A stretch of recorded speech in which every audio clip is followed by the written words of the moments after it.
Oh, jeez. Hello, fellow YouTubers. Yes, it's Tuesday, August 21, and it's been another sort of spring-like day today. It's we had a clear blue sky, and the sun was sort of warm, but overall it was pretty chilly because the southwest is still blowing. Yes, we oh, excuse me, I've got to have a sip of my tea, and looks a bit milky with it. Whatever. Oh, the TV's on. Not bad. Yeah, I don't know what that is there. Well, it's a bruise or what it is. I need makeup. Makeup! Yeah, so... excuse me. But later this afternoon, we went shopping again. My wife wanted to go shopping into the supermarket. Well, I thought while I'm there I'll get a couple of things for myself. But she said, I've only got to get 13 items. 13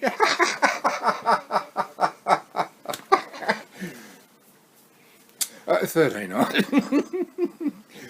Oh, what a joke. 13 items. Nah. And I think we got nearly 3 times that. Oh, I hate shopping with my wife. And I got a bit of a tickle in my throat. And I think tomorrow she wants to go out to the plaza. I wonder when she'll want to go out to Bunnings again. Bunnings. Anyhow, so I suppose I could do a little bit of reading for you.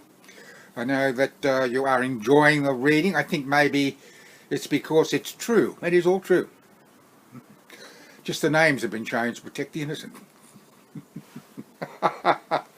Okay, look, I'll do you another reading. I know you're itching for me to do another reading. Okay. Yeah, there are some things as a child I'd like to forget. I think that holds true with just about every child. And my first day at school was such an experience. But it remains permanently etched into my mind, as I'm sure it was with my mother. On this particular day, I'm sure my mother would have been full of great expectation for her firstborn on his first day at school. But I was full of dread. The preschool preparations went without a hitch as Mum helped me get dressed. She would, of course. That's what mothers do. I ate my breakfast even though my stomach was in turmoil with the anxiety, watching Mum's every move as she busied herself preparing little lunch, and lunch proper, or big lunch as it was called. And as she put them into my school bag, and as I slowly sipped my half glass of milk, hoping, I guess, for a stay of execution. And when I finally finished, Mum took my hand and said excitedly, "Ready for school?" I nodded my head positively, but racing through my mind was, "No!" We walked out the front door hand in hand, up the stairs to the footpath, and that's when all hell broke loose. The thought I had earlier suddenly became a boisterous "No!" I dug the heels of my new shoes into the concrete surface. "No! I don't want to go to school!" "Of course you do," Mum said with just a hint of rancour. "So come along now. Just think of all the new friends you'll make." Then without hesitation she gripped my hand tighter and started walking with me in tow. I screamed, I shouted, I cried, but Mum had found her stride and nothing. No force on this earth could stop her. Not even when I went limp. and was dragged in. Did she falter? Such was her determination. I protested with gusto all the way to the school gate and continued unabated as dragged through the opening, momentarily airborne. To quickly touch down for the first time on the bitumen surface. That was the school grounds. My mother stopped abruptly then and remained motionless, rigid, except for her right arm, which was in constant motion, as I tried in vain to escape her vice-like grip and do a runner. "Stop that," my mother said in a venomous tone, pulling me closer to her side.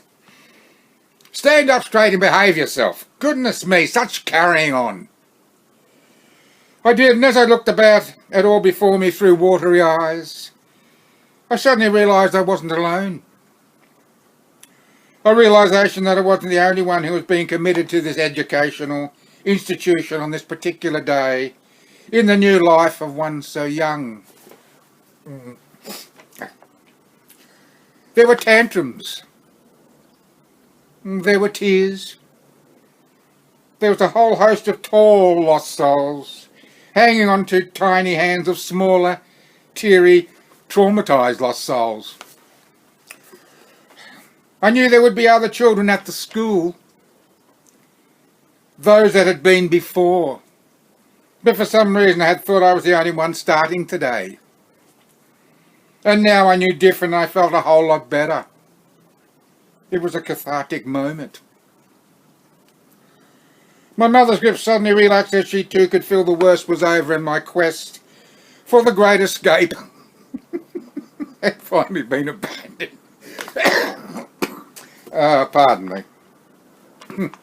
I went to school thereafter with only the occasional whinge or whine, but I never liked it.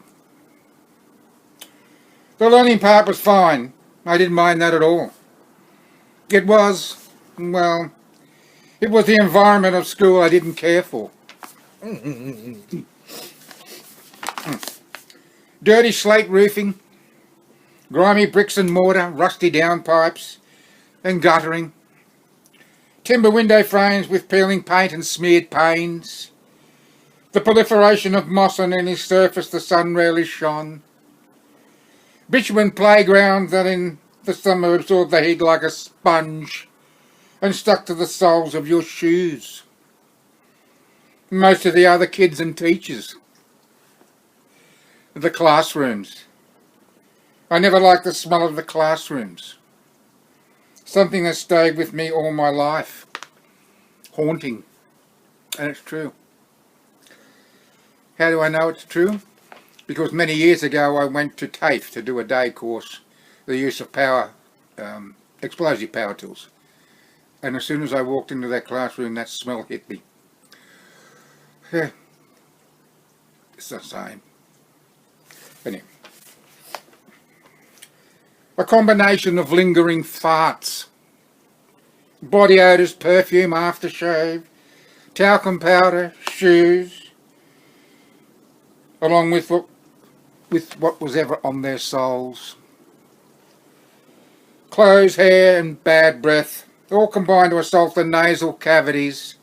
There was akin to damp, dirty, fetid socks impregnated with rotten skin fragments and toe jam. Delightful.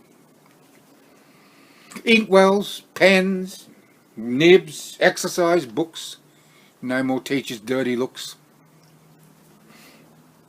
Little desk and little chairs. Thrust the 3 R's down your throat. Like it or lump it. That's the way it is.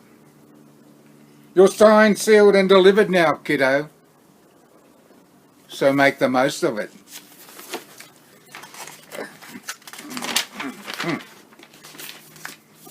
An authoritative regimental timetable that demanded respect or suffer the consequences. Mr. Christopher, the headmaster. He reminded me of the actor Sidney Greenstreet. Google it. A rotund, roly-poly, pompous prick.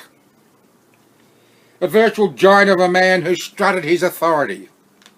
Every time he looked at a pupil you could imagine what he was thinking. Don't give me any shit, boy, or I'll sit on you. Yes, sir. Yes, sir. 3 bags full, sir. Mr. Ford, short-assed, arrogant, always testy, walrus-moustached Mr. Ford. He wielded his baton-length cane like a conductor, but the result wasn't music to anyone's ears. He was, without a shadow of a doubt, a dead-set sadist. Rising on tippy toes, he'd drop his wrist so the burnt end of the cane pointed to the floor. Slowly raise his arm, and then, when his thumb touched his earlobe, quick as a flash, he cocked that wrist and bring that cane down, straight across the fingertips. Whack! Whack! Whack! Poor bastard, I would think. I know how it feels. I was now and again the poor bastard on the receiving end of that sucker. Been there, done that, and Jesus Christ, don't it hurt? Bloody fingers were numb for hours. Sad thing was, he enjoyed it. Enjoyed, relished, savoured, and profoundly liked inflicting pain every goddamn second of this archaic punishment fest. And won't be tired if you pulled your hand back at the last moment because he'd backhand that cane across your knuckles. Then wrap it around your lower legs a couple of times for good measure. Don't do that, boy, he'd say. You'll only make it worse for yourself. Then he'd curl his tongue between parted teeth. Assume the stance and start all over again. The bell. Saved by the bell, for whom the bell tolls. A bell to start and a bell to stop. A bell for little lunch and a bell for big lunch. Sit on the bench seat under the shade of the fig tree and contemplate eating the gastronomic delights in the lunchbox when the bell rang. The winter posed no problems whatsoever. But the summer, well, that was a totally different kettle of fish altogether.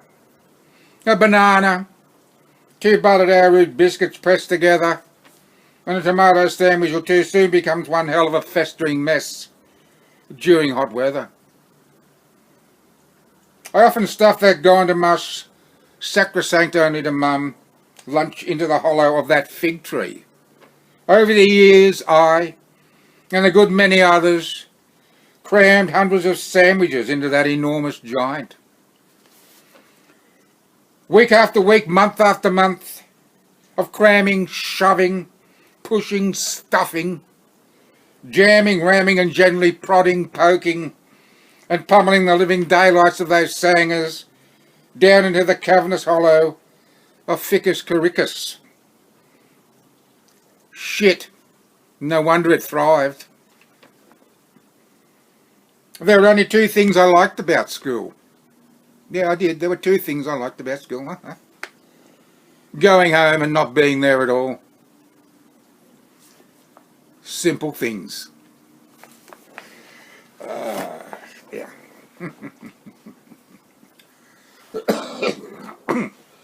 Oh dear. I got the weather on again. But yeah, is a lot of rain coming. So says the forecast. A lot of rain. Could be a real lot of rain here in our hometown, up and down the coast. But we'll see. We'll see if the forecast is right, and inland as well. Anyhow, I want to thank you for watching and listening and absorbing all my words. And until next time, bye for now.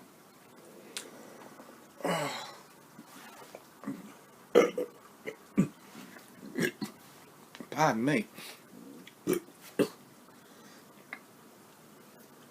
It's the gas.